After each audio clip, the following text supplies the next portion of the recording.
Guys तो आज के जौन वीडियो बा दूगो प्रेमी के कहानी बा जौना में उनका प्रेमिका के शादी हो रहल बा। तो प्रेमी का कहता ना सारा कुछ जानल जी आज के वीडियो में। थोड़ा भी वीडियो के स्किप कर दे हम लोग तो वीडियो के इंटरेस्टिंग खत्म हो जाए, कहानी के कुछ मुद्दा पता ना चली। तो चलिए लो वीडियो के ज़्यादा लंबा ना करिए वीडियो के हमारे चैनल पर। तो रहो सब अभी तक हमारे चैनल पर नए बन लो तो चैनल के सब्सक्राइब कर लो और बेल आइकन का प्रेस कर लो ताकि सबसे पहले आप सबके पास हमारे वीडियो के नोटिफिकेशन पहुंच जाए।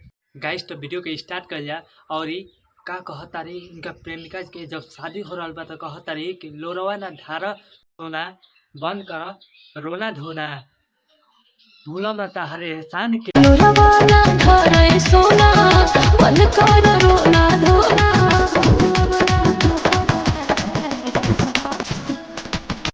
प्रेमी बना उनका शादी में पहुंचल बना का कहता ना कि गोरे गोरे गलिया पर पियर पियर हरदी लागत हरदी हमरा जान के। गोरे गोरे गलिया पर पियर पियर हरदी लागत।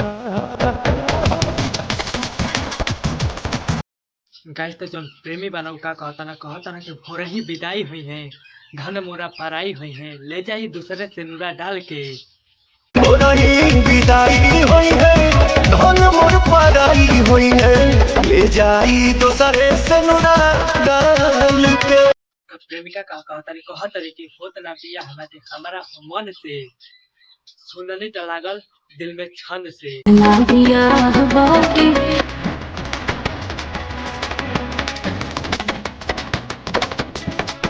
प्रेमी मानव का कहता ना कि पाके नौकरिया शादी करे लगलू धन पर।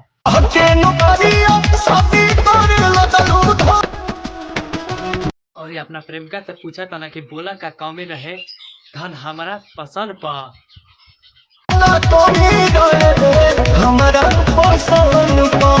गाइस तो जौन प्रेमिका बड़ी का कहता रही कि खाले में जहरिया देदा आन के। खाले में जहरिया देदा आन के। जो जौन प्रेमिका बड़ी का अपना प्रेमी के का कहता रही कि काट के करे जावा करके कहत ताहर धन हो किस्मत में रहला ना पवन हो। करे जवा के बस तोहर धन हो किस्मत में रहला ना पवन हो।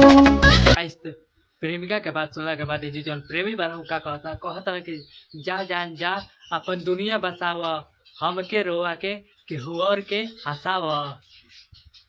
जा जान जा अपन दुनिया।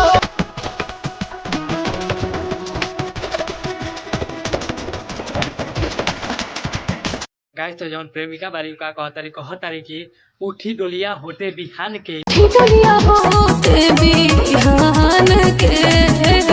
गाइस तो इस शेर सॉन्ग दूगो प्रेमिका के ऊपर बा जौना में उनका प्रेमिका के शादी हो रहा बा। जो प्रेमी पहुंचा था ना और बहुत कुछ प्रेमी भी कहता ना और प्रेमिका भी कहता रही कि वो सब हमी के जन्नी है। गाइस तो जौन सेट सॉन्ग बा हमी के पावर स्टार पवन सिंह के बा और इस सेट सॉन्ग के जौन बोल बा यानी के टाइटल बा जौना के हमी के नाम भी कहल जाला तो सेनुरा डाल के ओकर नाम बा। और ये कहानी दूगो प्रेमी के ऊपर बा। इस सेट सॉन्ग है पवन सिंह के सेट सॉन्ग हरदम हल्का मचौले बा मचौते रही। गाइस तो वीडियो अच्छा लगल है तो वीडियो का लाइक कर लो और कमेंट कर लो वीडियो पर ताकि आप सभी के साथ हमेशा ही वीडियो लेकर आओ तहीं।